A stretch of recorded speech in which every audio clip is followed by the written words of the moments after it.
Here's the RCA MX-7 stereo receiver. I replaced all the electrolytics in this several years ago, but I never was completely satisfied with the performance. I still thought the audio was somewhat distorted from it. So I replaced all the old maroon caps in it, and the performance seems to be a lot better. It seems to be cleaner sounding. Plus I replaced the old diodes in it too. Some places I had to parallel up the caps because I wanted to use up the supply of caps I had now on this and just get this finished. But that seems to work just fine. Take a look at the front of it again here. Let's check out the FM.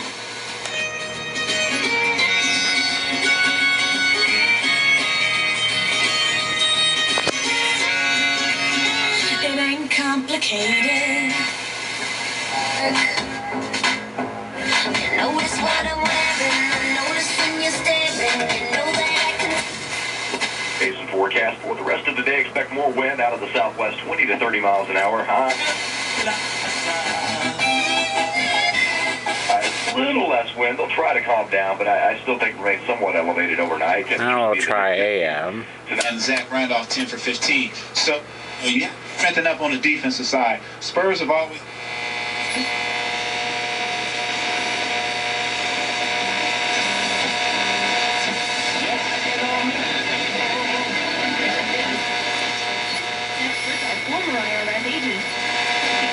They just take everything out and leave it everywhere, and I go back and I tell them to pick it up, but I running those deals if I'm gonna wear them. The Laura Ingraham Show.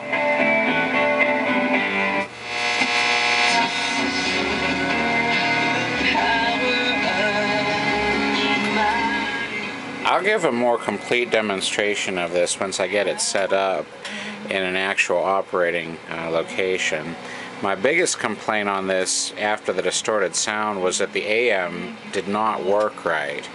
It really didn't have very good sensitivity, and replacing those caps I think did it. So now take a look underneath here. It's pretty heavy, and this is really a fairly complex unit. Most of what I've seen from RCA as far as audio products, they're pretty decent, but they're not really high-end. But this seems to be a really complex unit. It's uncharacteristically so for RCA. But this was made by the Electron Tube division, not by the RCA Victor division, so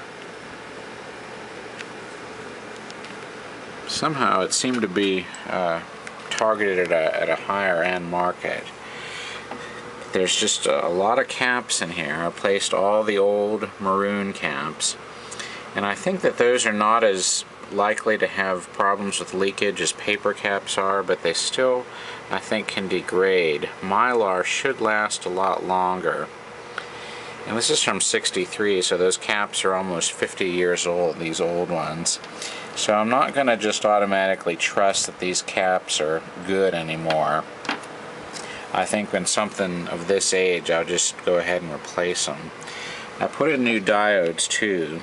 Old diodes can be more prone to short out and can cause a whole lot of damage if they do, so I put in new ones. It's got a voltage doubler circuit here for the B+ supply, and then it gets bias voltage through this capacitor here. It uses that as a capacitive voltage divider, and puts voltage from the high voltage secondary of the power transformer up through the capacitor to drop the voltage, and then into this diode to supply fixed bias to the output tubes.